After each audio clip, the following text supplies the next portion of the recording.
আমি যখন ১২ ক্লাসে ফেল হলাম, আমার বাবা আমার জন্য একজন শিক্ষক নিযুক্ত করলেন। তিনি যখন থেকে প্রতি সপ্তাহে আমাকে বাড়িতে পড়াতে আসা শুরু করলেন, তখন থেকেই আমার মায়ের আচরণে কিছু পরিবর্তন দেখতে পেলাম, যা আমাকে ভাবিয়ে তুলছিল। শিক্ষক প্রায় কোনো না কোনো অজুহাতে ঘরের বাইরে যেতেন।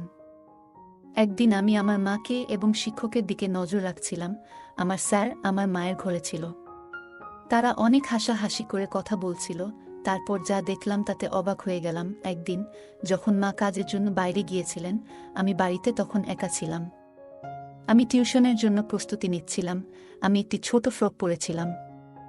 সেই পোশাকে আমাকে অনেক সুন্দর লাগছিল। আমি আমার স্যারকে মনে মনে ভালোবাসতাম। যখন টিচার টিউশনে এলেন, তিনি আমাকে বারবার দেখতে লাগলেন। আমার শিক্ষক আমাকে পড়াচ্ছিলেন। হঠাৎ তিনি কিছু সময়ের জন্য আমাকে লক্ষ্য করে তাকালেন, তারপর মৃদু হাসি দিয়ে বললেন, তুমি তো অনেক সুন্দর। তোমার মায়ের মতোই ভালো দেখাচ্ছ। এরপর তিনি আরও বললেন, তোমার মধ্যে সত্যিই কিছু বিশেষ কিছু আছে, যা আমি খুব পছন্দ করি। এই বলে তিনি আমার কাছে এসে বসলেন। তারপর আমি পূজা, ১৭ বছর বয়সী। ছোটবেলা থেকে আমি কিছুটা শান্তশিষ্ট ও সুন্দর মেয়ে ছিলাম। গায়ের রং ছিল একদমই ফর্সা। আমার জীবনে এমন কিছু ঘটে যাবে আমি কখনো ভাবিনি। কারণ আমাকে টিউশন পড়াতে আসা স্যারের প্রেমে পড়ে যাই। কিন্তু সেই স্যার আমাকে আর মা এর সাথে এমন কিছু ঘটে যা আমরা কখনো ভাবতেও পারিনি। বন্ধুরা, আজকের গল্পটা অনেক বেশি স্পেশাল। আশা করছি তোমাদের ভালো লাগবে। গল্পগুলো ভালো লাগলে ভিডিওটি লাইক, শেয়ার এবং চ্যানেলটি সাবস্ক্রাইব করো। সাধারণত আমি কলেজে যাওয়ার কথা ছিল, কিন্তু ১২ ক্লাসের গণিতের কারণে আমার পরীক্ষা ফলাফল খারাপ হয়েছিল। অঙ্কে আমার অনেক দুর্বলতা ছিল, আর তাই আমি সেই বিষয়ে ভালো করতে পারিনি। বাবা কখনো আমার জন্য টাকা দিয়ে সাহায্য করেননি। তার কথা ছিল, তুমি নিজেই পরিশ্রম করো, তবেই তুমি কিছু অর্জন করতে পারবে। কিন্তু বাস্তবতা হল, আমি শুধু এক বিষয়ে খারাপ ফল করেছি এবং আমাকে সেই বিষয়টি পুনরায় পরীক্ষায় বসতে হবে। তবে বাবা আমাকে পুরো বার্ষিক পরীক্ষায় আবার বসতে বললেন, মানে সব বিষয়ে আবার শিখে পরীক্ষা দিতে হবে। গণিত বিশেষ করে আমার জন্য ছিল একটি বড় চ্যালেঞ্জ। বাবা এবার একটু কঠোর সিদ্ধান্ত নিলেন। আগে তিনি আমাকে টিউশনে পাঠাতেন এবং আমি কোচিং ক্লাসেও যেতাম। তবে এবার তিনি বললেন, তুমি কোচিংয়ে গিয়ে মনোযোগ দিচ্ছ না, তাই এবার তোমার জন্য বাড়িতে একজন বিশেষ শিক্ষক লাগবে, যিনি শুধুমাত্র গণিত পড়াবেন। বাবার এই সিদ্ধান্ত আমাকে খুব ভালো লাগেনি। তবে আমি কিছু বলতে পারিনি। মা সবসময় বাবার সামনে কোনো কিছু বলতে ভয় পেতেন। এরপর নতুন শিক্ষককে সাহায্য নিয়ে আমি আবার মন দিয়ে পড়াশোনা শুরু করলাম। বিশেষ করে গণিতের প্রতি আমার মনোযোগ আরও বাড়ানোর চেষ্টা করলাম। আমি বাবার সিদ্ধান্তকে সঠিক মনে করতে লাগলাম। কয়েকদিনের মধ্যে আমার পড়াশোনা ও টিউশন শুরু হলো। এটি ছিল টিউশনের প্রথম দিন। স্কুল থেকে দুপুর ১২টার দিকে বাড়ি ফিরলাম এবং মা আমাকে বললেন ১টার মধ্যে সবকিছু গুছিয়ে নিতে, কারণ ২টায় আমার টিউশন শিক্ষক আসবেন। সেদিন প্রথমবার আমি শিক্ষকের সাথে দেখা করলাম। তিনি প্রায় ৩০ বছরেরও কম বয়সী একজন যুবক। মা তাকে একটু জল দিলেন এবং তিনি জল পান করার সময় কিছুটা লজ্জিত মনে হচ্ছিলেন।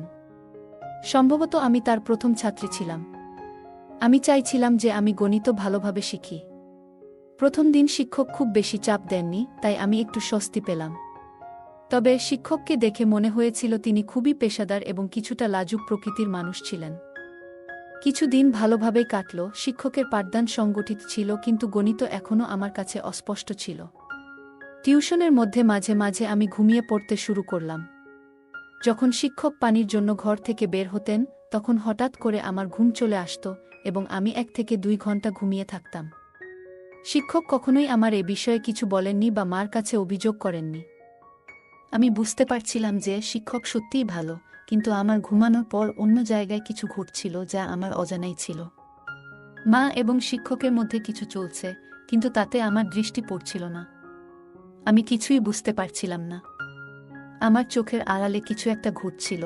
একদিন টিউশন চলাকালীন হঠাৎ করে আমার কাশি হতে লাগল এবং তা বন্ধ হতে চাইছিল না। আমার কাশি করতে দেখে শিক্ষক আমার পিঠে হাত দিলেন।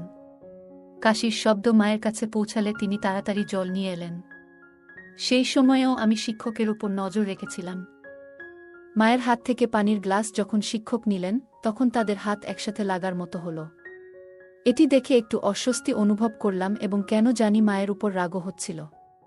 তখন আমার মনে কি চলছে তা আমি নিজেই বুঝতে পারছিলাম না। পরবর্তীতে শিক্ষক আমাকে নিজের হাত দিয়ে পানি দিলেন। তিনি আমার কাছাকাছি আসছিলেন এবং আমার মধ্যে এক অদ্ভুত অনুভূতি শুরু হল। এই অনুভূতিগুলি কি তা আমি জানি না, সে সময় আমি এটি ঠিকভাবে বুঝতে পারিনি। পরের দিন স্কুলে গিয়ে বিরতির সময় আমার দেখা হয় আমার বন্ধু তানিয়ার সঙ্গে। তানিয়া আমার পুরনো বন্ধু এবং আমরা দুজনেই 12 ক্লাস পর্যন্ত একসাথে পড়েছি। সে আমার মতো ফেল করেনি, তাই কলেজে ভর্তি হয়েছে। সেদিন আমি তানিয়াকে একটি ছেলের সাথে দেখলাম। আমি জিজ্ঞেস করলাম, তুমি সবসময় এই ছেলের সাথে সময় কাটাও কেন? সে উত্তর দিল, এটা আমার বয়ফ্রেন্ড। তার উত্তর শুনে আমি তাকে বোঝাতে লাগলাম, তানিয়া, এত কম বয়সে এসব তোমার জন্য ঠিক নয়। প্রেমের জন্য হয়তো এখনো সময় রয়েছে। তখন তানিয়া হেসে বলল, পূজা, কলেজ লাইফ তো এসবই করার জন্য। কলেজে যাওয়া মানেই এরকম কিছু। আমি যদিও কলেজে ছিলাম না, তবুও মনে হতে লাগলো যে বয়ফ্রেন্ড থাকা জরুরি। তানিয়া বলল, দেখো, কলেজে প্রায় সব মেয়েরই বয়ফ্রেন্ড আছে।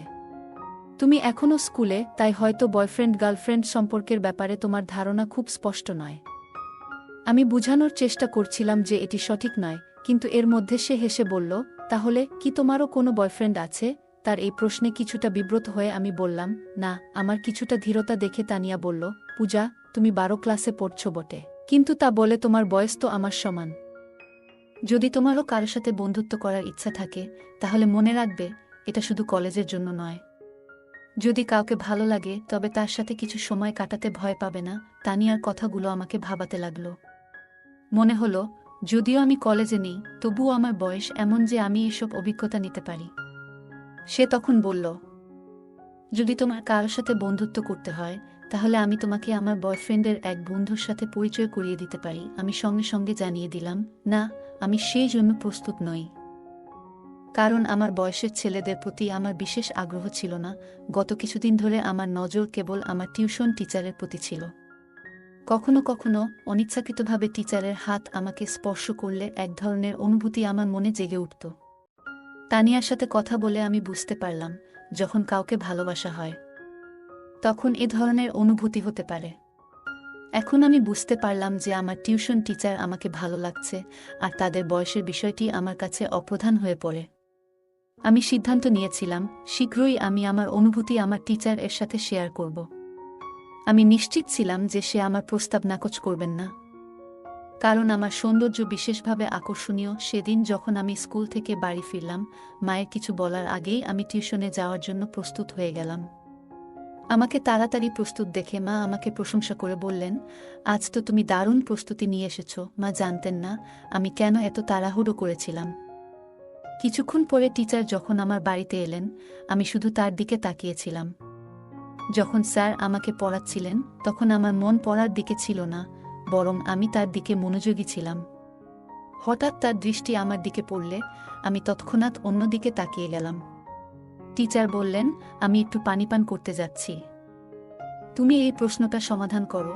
আমি মাথা নেড়ে সম্মতি জানালাম, কিন্তু আমার মন পড়ার উপর ছিল না, বরং আমার ক্রাশের দিকে।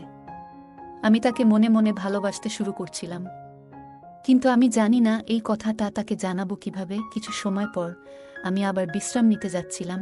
আমার খুব ঘুম পাচ্ছিল, কিন্তু নিজেকে জাগিয়ে রাখলাম। অনেক সময় পার হয়ে গেল এবং টিচার ফিরে আসলেন না। তাকে ডাকতে বাইরে গেলে দেখলাম সে হলরুমে মায়ের সাথে বসে আছেন। আমার টিচার মায়ের কাঁধে হাত রেখে গল্প করছিলেন, যা আমার কাছে একটু অদ্ভুত লাগল। আমাকে দেখেই সে মায়ের থেকে কিছুটা দূরে সরে গিয়ে বললেন, আমার একটু অলস লাগছে, তাই আমি তোমার মাকে বলেছিলাম আমার জন্য চা বানাতে। আমি মাথা নেড়ে কিছু বললাম না। মা বললেন, ঠিক আছে, আমি চা বানিয়ে নিয়ে আসছি। এই সময়ে তুমি পূজার টিউশন চালিয়ে যাও, আমি চা তোমার ঘরে নিয়ে আসব। টিচার আমার সাথে ফিরে ঘরে এলে আমি তার পাশে বসে কিছু গণিতের প্রশ্ন জিজ্ঞেস করতে লাগলাম। আসলে আমি কিছুই বুঝছিলাম না, কিন্তু ইচ্ছাকৃতভাবে বারবার তার কাছে প্রশ্ন করছিলাম। পড়ানোর সময় টিচার আমাকে একটি সংখ্যা লেখার জন্য বললেন, কিন্তু আমি ভুলবশত সেই সংখ্যা উল্টো লিখে ফেললাম। টিচার ভাবলেন আমি ভালো করে লিখতে পারছি না, তাই তারা আমার হাত ধরলেন এবং আমাকে সঠিকভাবে লিখতে শেখানোর চেষ্টা করলেন। সে যখন আমার হাত ধরেছিল এবং লেখার পদ্ধতি বুঝাচ্ছিলেন, তখন আমার মনে এক অদ্ভুত খুশির অনুভূতি হচ্ছিল। আমার প্রিয় ব্যক্তি আমার খুব কাছাকাছি ছিলেন এবং আমি তার দিকে হাসি মুখে তাকিয়েছিলাম। তখনই মা চা নিয়ে ঘরে এলো। মা দেখা মাত্রই টিচার আমার থেকে একটু দূরে সরে গেলেন, যেন মা তাকে শাসন করার জন্য এগিয়ে আসছেন। আমি মা এবং টিচারের সম্পর্কের দিকে বেশি লক্ষ্য করছিলাম না। আমার মন ছিল একমাত্র টিচারের দিকে। ভাবছিলাম কিভাবে তাকে আরও বেশি আকৃষ্ট করতে পারব, কিভাবে আমি তাকে আমার মনের কথা বলতে পারব। পরের দিন টিউশনের মাঝে টিচার আবার পানি খাওয়ার জন্য বেরিয়ে গেলেন। অনেক সময় হয়ে গেছে, কিন্তু টিচার ফিরে আসছিলেন না। তাকে খুঁজতে আমি ঘর থেকে বেরিয়ে গেলাম। সেই দিন তারা হোল রুমে নেই। মনে মনে ভাবতে লাগলাম তারা আবার কোথায় গেল। আমি মায়ের ঘর থেকে কথাবার্তার শব্দ শুনতে পেলাম। আমি ধীরে ধীরে মায়ের ঘরের কাছে গেলাম এবং দেখলাম দরজা একটু খোলা। দেখলাম টিচার মায়ের সঙ্গে সেখানে বসে আছেন এবং তারা একে অপরের খুব কাছে। টিচারের একটি হাত মার কাঁধে ছিল। এই দৃশ্য দেখে আমি অত্যন্ত হতবাক হলাম, কারণ আমি দেখলাম আমার মা আমার পছন্দের ব্যক্তির সাথে সময় কাটাচ্ছেন। সেই মুহূর্তে আমার মন ভরে গেল রাগে। আমি দ্রুত কিচেন থেকে একটি কাচের গ্লাস জল নিয়ে এসে মার ঘরের সামনে গ্লাসটি জোরে ফেলে দিলাম। ওই শব্দে তারা দুজনই তৎক্ষণাৎ বাইরে এসে পড়লেন। মাকে দেখার পর আমি বললাম, বিপত্তি হয়ে গেছে, গ্লাসটি হাত থেকে পিছলে গেছে। কিন্তু টিচার উল্টো প্রশ্ন করে বললেন, তুমি এখানে কি করছো? আমি সোজাসুজি তাদের দিকে তাকালাম এবং টিচার আমাকে বললেন, তোমার মায়ের মোবাইলের সমস্যা দেখা দিয়েছিল, তাই তোমার মা আমাকে এখানে ডেকেছিলেন। তার ভয়ে ভয়ে কথা বলার ধরন যা বুঝিয়ে দিল যে তাদের মধ্যে এক বিশেষ সম্পর্ক ছিল, যা আমার কাছ থেকে আমার মা আর আমার স্যার লুকাতে চাচ্ছে। কিন্তু আমি তো মার মেয়ে এবং আমি জানতাম যে আমি আমার মায়ের থেকে বেশি তরুণ ছিলাম। টিচার অবশ্যই আমার প্রতি আকৃষ্ট হতে বাধ্য ছিল। এখন আমার পরিকল্পনা ছিল কিভাবে টিচারকে আকর্ষণ করব। সেই দিন কিছু করতে পারলাম না, কারণ টিউশনের সময় শেষ হয়ে গেল। কিন্তু আগামী দিনে আমি নিশ্চয়ই কিছু করার চেষ্টা করব। একদিন যখন আমি টিউশনের জন্য প্রস্তুতি নিচ্ছিলাম, আমি একটি ছোট ফ্রক পরেছিলাম। সেই পোশাকে আমাকে অনেক সুন্দর লাগছিল, আর আমি একটু হালকা করে সেজেছিলাম। যখন টিচার টিউশনে এলেন, তিনি আমাকে বারবার দেখতে লাগলেন। পড়াশোনা শুরু হলে কথার মধ্যে আমি তার হাত আমার পায়ের কাছে রাখলাম। এরপর বেশ কিছু সময় ধরে টিচার তার হাত আমার পায়ের কাছ থেকে সরালেন না। এতে বুঝতে পারছিলাম যে তিনি ক্রমশ আমার প্রতি আকৃষ্ট হচ্ছেন। সেদিন সময় কেটে গেল, কিন্তু প্রতিদিনের মতো টিচার পানি খেতে বা অন্য কোনো কারণে ঘর থেকে বেরিয়ে যাননি। বরং তিনি আমাকে হাত ধরে পড়াতে লাগলেন এবং মাঝে মধ্যে আমার দিকে তাকাচ্ছিলেন। এটি আমার কাছে খুব ভালো লাগছিল। হঠাৎ করে মা এসে যান। যখন তিনি দেখলেন টিচার আমার হাত ধরে পড়াচ্ছেন, তার চোখ বড় হয়ে গেল। মা চায়ের প্রসঙ্গে টিচারকে সেই ঘর থেকে বাইরে নিয়ে গেলেন। আমি স্বভাবতই টিচারের পেছনে চলে গেলাম। টিচার সরাসরি মায়ের ঘরে না গিয়ে বাইরে হলের একটি কোণে বসে থাকলেন। মা আমাকে কিচেনে নিয়ে গিয়ে গম্ভীরভাবে বলতে লাগলেন, তুই আর ছোট নেই, এইভাবে অচেনা মানুষের সামনে ছোট পোশাকে ঘুরে বেড়াতে তোর কিছু মনে হয় না? তিনি বললেন, এটি আমার প্রথম এবং শেষ সতর্কতা। মার গম্ভীর মুখের দিকে তাকিয়ে আমার মনে হলো তিনি সত্যিই চিন্তিত। আমি চেষ্টা করছিলাম যেন তিনি সতী সাবিত্রী যেভাবে থাকেন, কিন্তু তার বিয়ে হয়ে গেলেও তিনি একজন যুবকের সাথে সময় কাটাচ্ছেন। আমি তখন এমন পোশাক পরেছিলাম যা মায়ের কাছে অশালীন লেগেছিল। যখন আমি কিছু বলতে যাচ্ছিলাম, ঠিক তখনই বাইরে থেকে বাবা ডাকলেন। সেদিন বাবা আগে বাড়ি এসেছিলেন। বাবার ডাক শোনার পর মা এক গ্লাস জল নিয়ে বাইরে চলে গেলেন। সেদিন রাতের ঘটনাগুলি আর কেউ জানত না। ঘুমানোর আগে আমি মায়ের কাছে ক্ষমা চাইলাম এবং বললাম, মা, আমি ভবিষ্যতে স্যারের সামনে এমন কিছু করব না। পরের দিন টিউশনের সময় আসার আগে মা বাজারে যাওয়ার জন্য বেরিয়ে গেলেন। আমি রাতের ক্ষমা চাওয়ার মাধ্যমে মায়ের বিশ্বাস অর্জন করতে চেয়েছিলাম যে আমি আর স্যারের সামনে এমন আচরণ করব না। সাধারণত রবিবারে বাজার হয় এবং মা সবসময় বাজারে যেতেন। আমি ভাবলাম, যদি মা আমার এবং স্যারের মধ্যে কিছু সন্দেহ করেন তবে তিনি বাজারে যাবেন না। তাই আমি আগে থেকেই তাকে সঠিকভাবে বোঝানোর চেষ্টা করলাম, যাতে তার মনে সন্দেহ দূর হয় আর যেন বাজারে চলে যান। মা বাজারে চলে যাওয়ার পর আমি এবং স্যার বাড়িতে একা ছিলাম। তখন অচিরেই টিচার আমার হাত ধরে আমাকে গণিত পড়াতে শুরু করলেন। তিনি বললেন, আমি জানি তুমি ইচ্ছা করে গণিতে ভুল লিখছিলে, যাতে আমি তোমার হাত ধরতে পারি। তার কথা শুনে আমি হাসতে লাগলাম। তারপর তিনি বললেন, পূজা, তুমি খুব সুন্দর, কি তোমার ধারণা আমি তোমার দিকে নজর দিইনি? তিনি বললেন, আমি তোমাকে একটা কথা বলতে চাই, তুমি তোমার বয়সের তুলনায় অনেক বেশি সুন্দর। এটি সেই সময় যখন প্রেমের কথা বলার জন্য প্রস্তুত হওয়া উচিত। তবে তুমি কেন নিজেকে আটকে রেখেছ? স্যারের কথাগুলো শুনে আমি হাসি চাপতে পারলাম না, কারণ যেটা আমি চাইছিলাম সেটাই তার মুখ থেকে বেরিয়ে এলো। স্যার বললেন, আমি তোমার প্রতি ভালোবাসা অনুভব করি। তিনি আমাকে আলতো করে হাত ধরলেন। আমি জিজ্ঞেস করলাম, স্যার, কি সত্যিই আপনি আমার প্রতি প্রেম অনুভব করেন? আমিও আপনাকে ভালোবাসি, কিন্তু একটা প্রশ্ন আছে, আপনি কেন প্রতিদিন কোনো না কোনো বাহানা তৈরি করে মায়ের ঘরে যান? আপনাদের মধ্যে কি কোনো সম্পর্ক আছে? আমার প্রশ্ন শুনে স্যার হাসলেন এবং বললেন, পূজা, তুমি কি মনে করো আমি তোমার মার প্রতি আকৃষ্ট? একদম নয়। আমি তো প্রথম থেকেই তোমার প্রতি নজর রেখেছিলাম। আমি দেখতে পেয়েছিলাম যে তুমি আমাকে ভালোবাসো কিনা। কিন্তু তোমার মায়ের কারণে আমি আমাদের সম্পর্কটি গোপন রাখতে চেয়েছিলাম, যাতে তিনি সন্দেহ না করেন। আমি ভয় পেয়েছিলাম যে যদি আমি তোমার সামনে আমার অনুভূতির প্রকাশ করি, তাহলে তুমি বিপর্যস্ত হয়ে যাবে, এ কারণে কিছু বলিনি। পরে ধীরে ধীরে তিনি আমার কাছে আসতে শুরু করেন এবং আমাদের মধ্যে প্রেমের সম্পর্ক গড়ে উঠতে থাকে। হঠাৎ করে আমার ঘরের দরজা জোরে খুলে যায় এবং সেখানে মা চলে আসেন। তাকে দেখে আমি একটু অবাক হলাম, কিন্তু একই সঙ্গে জানতাম যে আমি কোনো ভুল করছি না। আমি শুধু একজন বন্ধুর সাথে সময় কাটাচ্ছি। মা আমার কাছাকাছি এসে স্যারকে দূরে সরিয়ে দিলেন এবং বললেন, ভালো হয়েছে, আমি যদি মোবাইলের দিকে নজর না দিতাম তাহলে হয়তো তোমার এবং এই মানুষের সত্য আমার সামনে এসে যেত না। ব্যাগে মোবাইল না থাকার কারণে আমাকে আবার বাড়িতে ফিরতে হলো। প্রিয়া, এত কম বয়সে তোমার। আমি জানি আমি গতকালই তোমাকে সতর্ক করেছিলাম, কিন্তু আজকে তুমি আবার সেই অবস্থায় পৌঁছে গেছ। স্যার মার সামনে আমাকে ভুল প্রমাণিত করার চেষ্টা করছেন। স্যার মাকে বললেন, বেশ কিছু দিন ধরে তোমার মেয়ে বেশ কিছু অদ্ভুত কাজ করছে।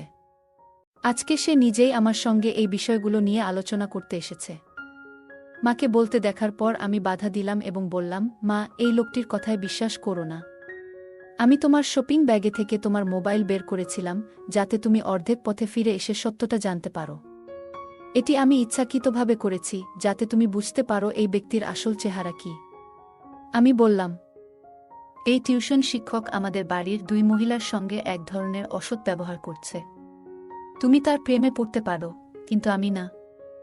আমি কয়েকবার তোমাদের দুজনকে একসঙ্গে দেখেছি। তাই আমি এই সব ঘটনাকে সাজিয়েছি, যাতে তোমার কাছে এই লোকটির সত্যি মুখোশ খুলে দিতে পারি। যখন স্যার পড়াতে আসেন, ঠিক তখন আমি মায়ের মোবাইলে ভিডিও রেকর্ডিং শুরু করে দিই এবং সেটি ঘরের এক কোণে রাখি। যে কোনো কিছু তিনি মায়ের সম্পর্কে বলতেন, সবকিছু সেই মোবাইলে রেকর্ড হয়ে গিয়েছিল। যখন মা সেই ভিডিওটি দেখলেন, তিনি বুঝতে পারলেন যে স্যার তাদের সাথে প্রতারণা করছেন। মা সেই নালায়েককে পুলিশে দেওয়ার হুমকি দিলে তিনি সেখান থেকে পালিয়ে গেলেন। এরপর মা বললেন, পূজা, আমি অনেক ভুল করেছি, আমি জানি। কিন্তু আমি কি করব? তোমার বাবা আমাকে তেমন সময় দেন না। যেদিন তোমার টিউশন শিক্ষক বাড়িতে এসেছিল, সেদিন থেকেই তার সাথে আমার কথা বলা শুরু হয়। তখন আমি মনে করেছিলাম সে আমার মন বুঝতে শুরু করেছে। তার মিষ্টি কথায় আমি এমনভাবে আবদ্ধ হয়ে পড়েছিলাম যে তার স্বার্থপর প্রেমকে আমি সত্যিকারের মনে করতে শুরু করেছিলাম। আমি তো এতটাই তার প্রেমে মজেছিলাম যে তোমার কথা পর্যন্ত ভুলে গিয়েছিলাম। মা আরও বললেন, আমি সেই নালায়েকের সাথে বিয়ে করার কথা ভাবছিলাম, কিন্তু জানতাম না যে তার তোমার প্রতি এমনই ঘৃণ্য দৃষ্টি রয়েছে। সে আমার সাথে প্রেমের নাটক করে, কিন্তু তোমার সাথেও সময় কাটানোর চেষ্টা করছিল, এটি আমি বুঝতে পারিনি। তোমার বাবা সব কিছু করেন, যখন আমি যা কিছু চাই তা দেন, কিন্তু শুধু অর্থ দিয়ে একটি সম্পর্ক চলে না। ভালোবাসা ও মতবিনিময়ও প্রয়োজন। কিন্তু আমাদের মধ্যে তো এসব কিছুই ছিল না। এই কারণে যখন আমাকে অন্য একজনের কাছ থেকে একটু ভালোবাসা পেলাম, আমি তাতেই গা ভাসিয়ে দিলাম। আমি সত্যি খুব বড় একটি ভুল করেছি। মা যে ভুল বুঝতে পেরেছিলেন। আমিও স্যারের প্রেমে পাগল হয়ে পড়ছিলাম, কারণ আমার বন্ধুরা, তানিয়া, আমাকে নেতিবাচক বিষয়গুলো সম্পর্কে ভালোভাবে শিক্ষা দিয়েছিল। তানিয়া আমাকে প্রেমের প্রকৃতি সম্পর্কে জানিয়েছিল। কিছুদিন পর সে আমাকে তার ব্রেকআপের গল্প শুনিয়েছিল, যেখানে তার আগে প্রেমিক মিষ্টি কথাবার্তার মাধ্যমে তার কাছে নেতিবাচক আচরণ করেছে এবং পরে সমস্ত সম্পর্ক ছিন্ন করে ফেলে। যে মেয়ে আমাকে প্রেমের অর্থ বোঝালো, সেই মেয়ে আমাকে প্রেম এবং প্রতারণার মধ্যে পার্থক্য বোঝাতে সাহায্য করেছিল। তানিয়া যা জানিয়েছিল তা শুনে আমি সতর্ক হয়ে উঠলাম, এবং এই কারণে আমি মা এবং নিজেকে ওই নালাযুক টিউটরের নজর থেকে রক্ষা করতে পারলাম। ওই ঘটনায় মা আমার সঙ্গে প্রতিজ্ঞা করেছিলেন যে তিনি আর কাউকেই তার অনুভূতি শেয়ার করবেন না। আমিও ঠিক করেছি যে আমি কাউকে অপ্রয়োজনীয় বিষয়গুলোতে জড়িয়ে পড়ব না। আমি মনোযোগ দিয়ে পড়াশোনা করব এবং বাবার স্বপ্ন পূরণ করব। প্রিয় বন্ধুরা, এটা মনে রাখা জরুরি যে জীবনের একজন সঙ্গীর ভালোবাসা কেবল অর্থের উপর নির্ভর করে না। সময় মতো সঙ্গীকে সময় দেওয়া এবং তাদের অনুভূতিগুলো বোঝা জীবনের একটি মৌলিক প্রয়োজন। প্রত্যেক সঙ্গীকে এটি বুঝতে হবে, নইলে যদি হঠাৎ কোনো তৃতীয় ব্যক্তির সামনে আপনার অনুভূতি প্রকাশ করেন, তাহলে ওই ব্যক্তি এটি সুবর্ণ সুযোগ হিসেবে নিতে পারে। ভালোবাসা পাওয়ার জন্য কিছু কথা বলাটা গুরুত্বপূর্ণ, কিন্তু এটি কোনো যুদ্ধ নয়, বরং সঙ্গীর প্রতি সত্যিকারের ভালোবাসা। যে কোনো পরিস্থিতিতেই ভালোবাসা তাদের কাছেই প্রকাশ করতে হয়। জীবনে অনেক সময় আমরা সহজে মানুষের কথায় বিশ্বাস করে ফেলি, কিন্তু গুরুত্বপূর্ণ যে আমরা সব সময় সতর্ক থাকতে পারি। যে ব্যক্তি আমাদের খুব কাছে আসতে চায়, তার উদ্দেশ্য কি তা বোঝা অত্যন্ত জরুরি। ভালোবাসা শুধু মিষ্টি কথায় বা বাহ্যিক আচরণে নয়, বরং এটি ভিত্তি করে একে অপরের প্রতি বিশ্বাস, শ্রদ্ধা এবং আন্তরিকতার উপর। ভালোবাসা কখনো প্রতারণার মতো হতে পারে না, আর সম্পর্কের মধ্যে সৎ ও খোলামেলা থাকা উচিত। যে কোনো পরিস্থিতিতেই নিজের সম্মান এবং আত্মমর্যাদা রক্ষা করা অত্যন্ত গুরুত্বপূর্ণ। কখনো এমন কোনো পরিস্থিতি তৈরি হলে যেখানে আমাদের সম্মান বা নিরাপত্তা হুমকির মুখে পড়বে, তখন তা থেকে বের হয়ে আসতে হবে। এখানে স্যারের আচরণ ছিল প্রতারণামূলক, তবে মা প্রথমে তা বুঝতে পারেননি। গল্পটি আমাদের শেখায়, প্রেম এবং সম্পর্কের মধ্যে স্পষ্ট পার্থক্য থাকা উচিত। ভালোবাসা কখনো কারো দুর্বলতা বা অপব্যবহার করে না, তা একে অপরের সম্মান ও সহযোগিতায় ভিত্তি করে গড়ে ওঠে।